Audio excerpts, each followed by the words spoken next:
New মার্কেটের সামনে হঠাৎ একটা পিচ্চি মেয়ে বলে উঠল, বাবা বাবা দেখো ছেলেটা আমাকে চোখ মারছে। ওর বাবা বলল, কোন ছেলে মা, কোথায় সেই হারামজাদা?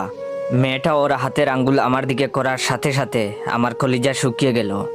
দেখি পাশে দাঁড়িয়ে থাকা ওর বাবা আমার দিকে কটমট দৃষ্টিতে তাকিয়ে আছে। বেডি দেখলে মনে হয় ছোটখাটো একটা দানব। প্রেমিকার সাথে দেখা করব বলে মার্কেটে দাঁড়িয়ে আছি।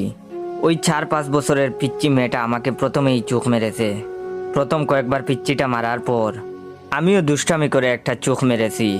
দেখে সাথে সাথে ওর আব্বুর কাছে বিচার দিয়েছে। মেয়েটার বাবাকে আমার দিকে এগিয়ে আসতে দেখে দিলাম একটা দৌড়। দেখি আমার পিছু পিছু মেয়েটার বাবাও ছুটে আসছে। এটা দেখার পর আরো জুড়ে দৌড় দিলাম, কিন্তু যতই দৌড়াতে যাই ততই প্যান্ট নিচের দিকে নেমে যায়। 2 হাত দিয়ে কোমরের 2 পাশের প্যান্ট ধরে আছি আর মার্কেটের মধ্য দিয়ে দৌড়াচ্ছি। মনে মনে নিজের বাপের উপর রেগে গেলাম।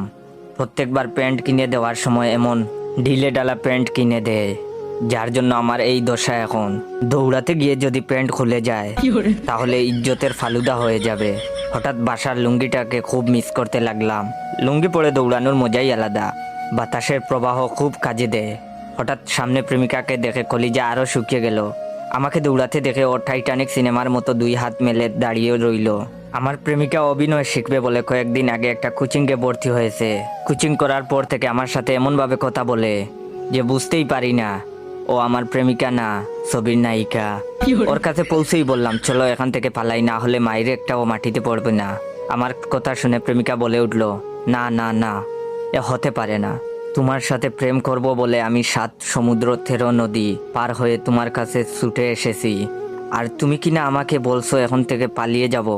ওই শয়তান রাজা আমাদের কিছুই করতে পারবে না। আমাদের ভালোবাসার কাছে ওর অশুভ শক্তি পরাজিত হবেই। আমি তোমার সাথে এই বিশাল রাজ্যে সারা জীবন কাটিয়ে দিতে চাই, প্রিয় জায়েদ খান, টুকু জয় খান। প্রেমিকার অভিনয় দেখে আমার বুঝতে আর বাকি রইল না। পৃথিবী উল্টে গেলেও মাইরের আজ মিস নাই। এর মধ্যে দেখি মেয়েটার বাবা প্রায় কাছে চলে এসেছে।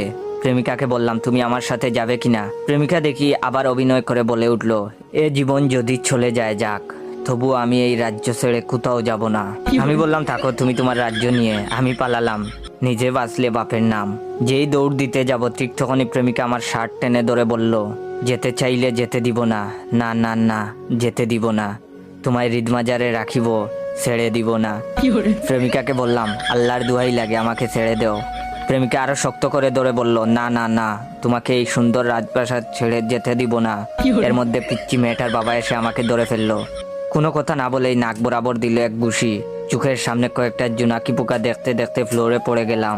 না, জ্ঞান হারাইনি তখনও, কিন্তু প্রেমিকা যখন লোকটাকে বলল, শয়তান ছেড়ে দে আমার জয়কে, তুই আমার দেহ পাবি কিন্তু মন পাবি না। বিশ্বাস করেন ভাই, এই কথা শোনার পর আমি জ্ঞান হারালাম।